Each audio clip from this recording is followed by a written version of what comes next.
Hey there, Sheryl here. As I say every time, because it is true, today is a very special day. We're with Nicole Johnson of Veeam. I am so excited. Thank you for being here, Nicole.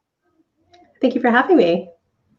So, we've been talking quite a bit offline, and some of the things that I would say are your black belt and some things that you and Veeam are doing really well these days.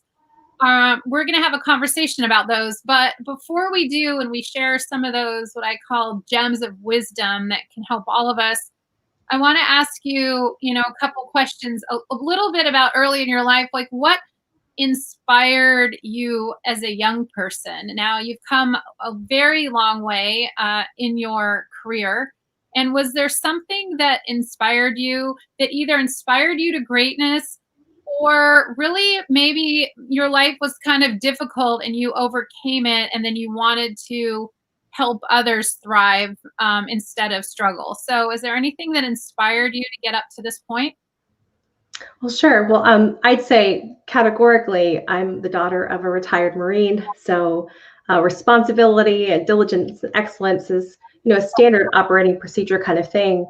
But I started my career in education as a classroom teacher so many moons ago, and I never lost my love for the classroom or just the experience of seeing learners get something and have their light bulb moments. And that's propelled my career in a lot of different ways to the experiences that I've had transitioning from the classroom to the corporate world.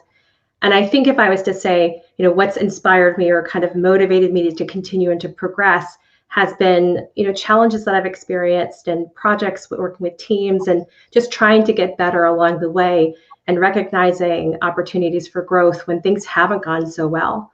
I'll give you an example. I was with a group of people as an instructional designer or program manager thinking about a program focus on sellers, and coming from a biased point of view said, aha, we should think about how we're going to present this program to them because they're so coin operated. We need to be sure that we're telling them how much money they can make and how much quota they can retire. And in that moment, you could have heard the room stop and the record screech across the turntable. I was challenged in that moment in a very respectful and meaningful way by a mentor of mine to say, nope, that's not it. It's not just that. And sellers don't wake up in the morning worried about how much money they're going to make and how much quota they're going to retire. They're more concerned, Nicole, with solving problems of their customers and their customer's customer. And we could not be any more far removed from that point of view. And I love that opportunity. It's scary. It was a little bit daunting, but I'm so glad for those kinds of moments to happen. And maybe not as severe as that particular moment that I recall, but that just challenged me to my core about who I am and what I do to also bring meaning to that as I've grown through the years. Yeah, and I'm so glad you brought that story up just to reiterate that, because I think being true to our philosophies, being true to who we are as people is so important. And setting up that, like, you had a mentor kind of to be there to challenge you and support you and that type of thing. So that is so important to be that for other people. But to make sure, if you are a woman in business or if you are someone who is further marginalized in the workplace and it's even more challenging to speak up and do that, to make sure that you have some strategic allies in place so you can have the voice that you want and deserve. And ultimately, that's going to be better for everyone. So I'm really glad that you brought that up, and, good for you. And you're probably also a role model in the room as well for other people to do the same thing. Now, sorry, go ahead. Were you going to say something? I was just going to say that it's also a really meaningful aspect to reach back out. So when you felt like you've taken the next step or you learned something really powerful, to just keep that to yourself is not the answer. You've got to give back either to someone who's just like you, who's coming up, or to just add depth to the conversations that are happening around you. Yeah, definitely, for sure. And so also being very proactive on both ends. So in other words, if you're rising up in the ranks, to be proactive at seeking out, someone who can be an ally, but also, like you said, if you have if you are in a position to be helpful, also be strategic about reaching out rather than waiting for someone to ask you to be a mentor. So thanks for bringing that up.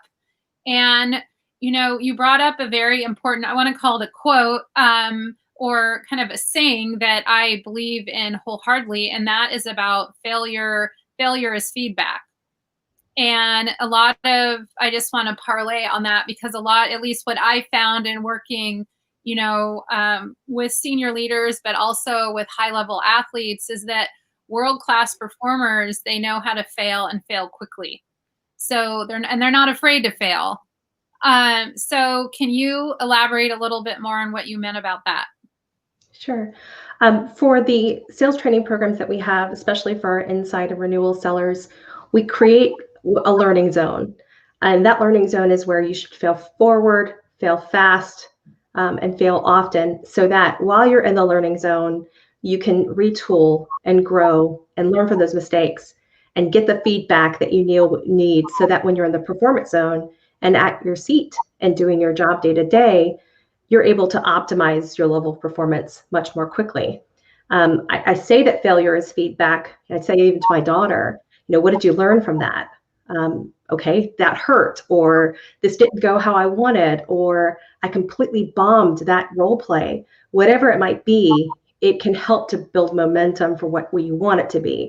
And you can take a step back and sometimes be very brutally honest with yourself and then find the resources, tools, support mechanisms that you need to figure it out so you can try again. Yeah. And that's so important. And what happens when we don't do that and we hold back, what are some of the consequences of that? I think when we hold back, we're keeping a part of ourselves that's necessary for someone else too. When we train, especially we train in collaborative groups, we find often that when you're holding back, you're actually holding something away from somebody who desperately needs it. My trainers, myself, our subject matter experts, we may not have the nugget that they need, but in a collaborative situation, just articulating your point of view or sharing an experience that you've had makes all the difference for not only the group to gel together and to learn from one another, but also to add meaning and flavor. And I mentioned depth before. It just adds a level of excellence that you can't get if someone's holding back. Yeah. And so I take a different perspective on that. I'm so glad that you brought it up. So something for us to think about the next time, because I think it's safe to say that most of us have been either in a meeting or a learning situation or some type of situation when we knew that we should speak up, but we didn't. Because maybe we would be embarrassed, or maybe we thought our job or our next project would, be in jeopardy or what have you. So it is important to think about, it's not just about us, but it's about others that are in the room and who might, be struggling unnecessarily if we don't have the courage to speak up. Right. So that's super important. And I want to ask you a specific question about your COVID response at Veeam. I know that one of your values over there is just there's not a lot of, what's the word I'm thinking of, hesitation over there. So you guys are known for getting things done. And I want to ask you about when COVID hit, we all had to be very agile. So can you share a little bit about what you did, the time span that you did it in, and then also what was the transformation of all that quick shifting? Yeah, some core values of Veeam include compete to win. You go after it, you seek the goal, and you're all in. Veeam speed, which is absolutely a thing day in and day out. We work fast. And then innovate and iterate is a big core value of ours. We're not going to get it right 100% of the time. 80% might be necessary. Go get it done and evolve over time. And those things together, I think, really helped us disrupt ourselves in this crazy time. I remember it was after hours and I was trying to find toilet paper like everybody else at the beginning of the pandemic. And I got the call that we were probably going to close our offices, which means my new hire program for inside sales would have to drastically change. And so I got back to my seat after, I found at least 4, maybe, I think I recall. And in 10 hours, we had to redirect our experience. So on Friday, this occurred, and on Monday, we had to be prepared for, an entire large group of people who also weren't prepared for this experience to change. So their first day at Veeam was not only massively disruptive by COVID. When am I still going to have a job? Is something bad else going to happen? As well as, oh goodness, I have 2 weeks of training to learn my job. So all of those might have felt daunting, but I have a small but mighty team. I say that often, of people who are just all in and hyper focused. And so two of the trainers and I got together and we sat in our desks until we figured it out. It took all said and done about 10 hours to go meticulously through the logistics and processes of our experience.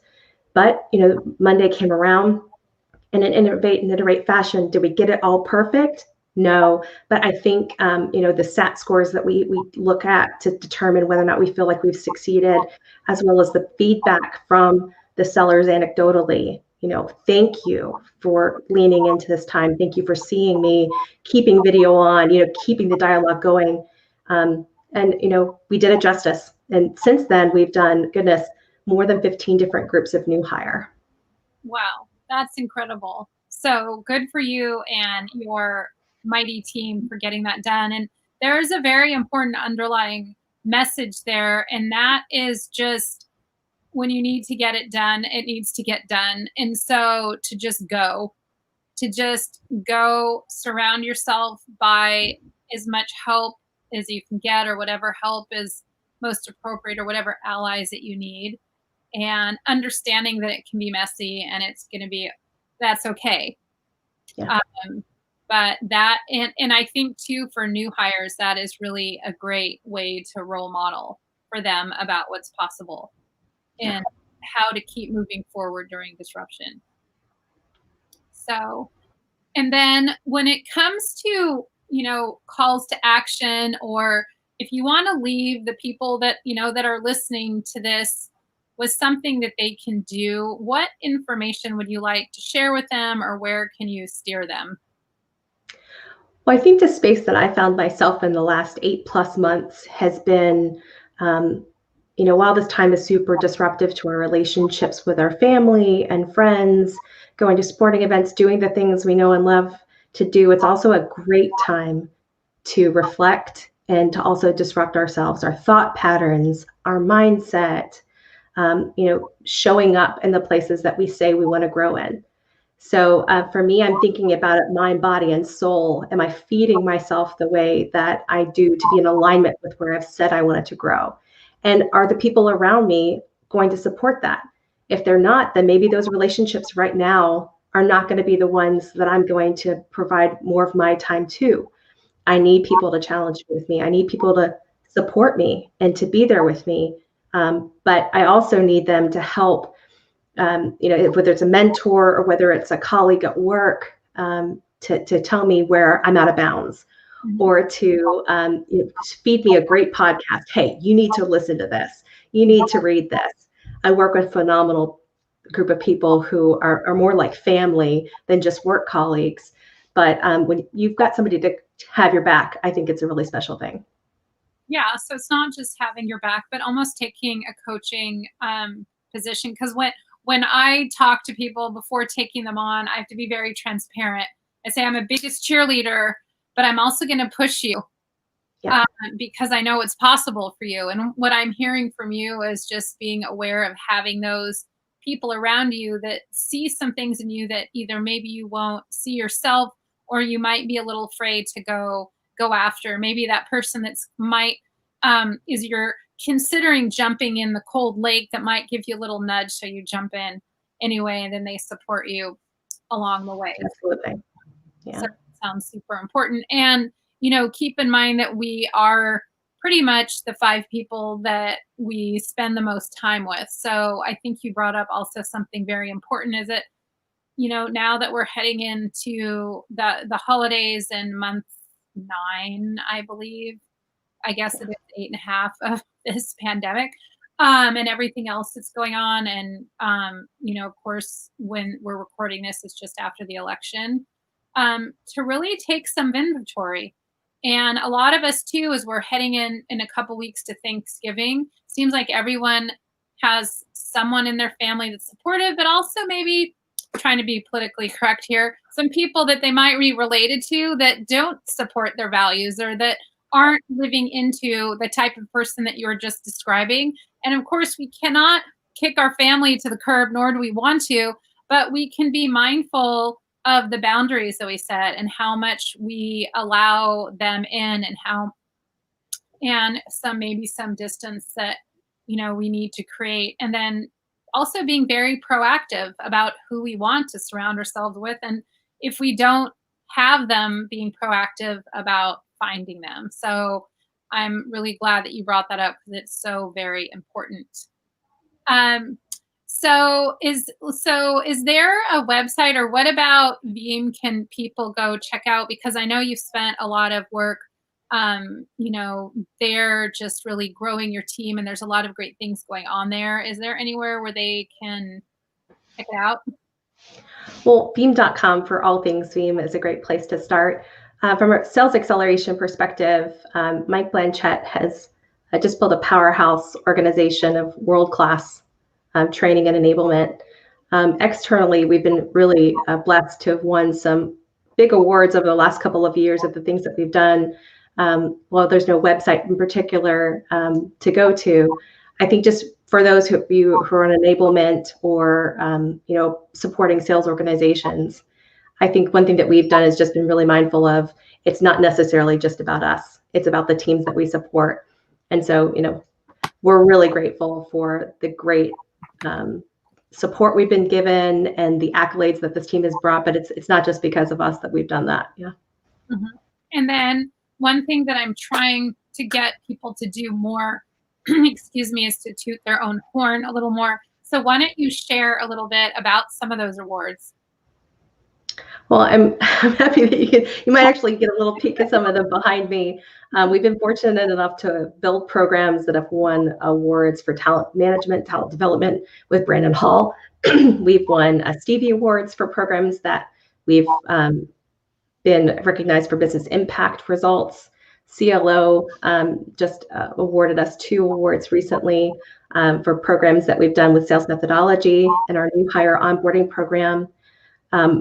We do a lot of big things, I think, but one thing that's different about the way that we do it is that we're not looking at it from just an enablement pillar or just what we're training, what we're delivering. It's how we're changing the way that things get done at the corporate level organizationally, and how we're helping skill development that ultimately changes the kind of function, day-to-day operations about how people do their jobs, which I think is a really special thing. Yeah. So focusing on the process, not necessarily the outcome. I think it's both too, right? Like, absolutely, I want my teams to go crush their number. It's Q4, so it's all about focus and finish. But we don't just see the program that we create through the lens of just training and facilitating hundreds of slides. It's about looking at the end first. What do we want to do? What do we want to achieve at the end of this, and working backwards to get there? Yeah, that's definitely a world-class way of looking at it. I cannot agree with you more. Excuse me, is there a parting statement that you would, or a parting gem of wisdom that you would like to leave everybody with now that we're heading into the end of the year? Well, at Veeam, a program that we've talked about in the past has been Women in Green. It's a program that's open to all interested employees, and certainly male and female participation is awesome. But one thing I would say is, for female leaders out there, there's no better time for our voices to be heard. And so that means sometimes the scary aspect of showing up and voicing your opinion, regardless of how that opinion may be perceived. If we don't come to every meeting with our whole self and our whole voice, we discount or maybe even replay the record that there'll be a better time. And there's really not a better time than right now. Mm-hmm. I could not agree with you more. So thank you so much, Nicole. I really, again, want to honor all the amazing things that you've accomplished at Veeam and what Veeam has done as a company. I appreciate your time being here, and I look forward to following you and all of the good things that are in your and Veeam's future. Awesome. Thanks, Sheryl. Okay, take care.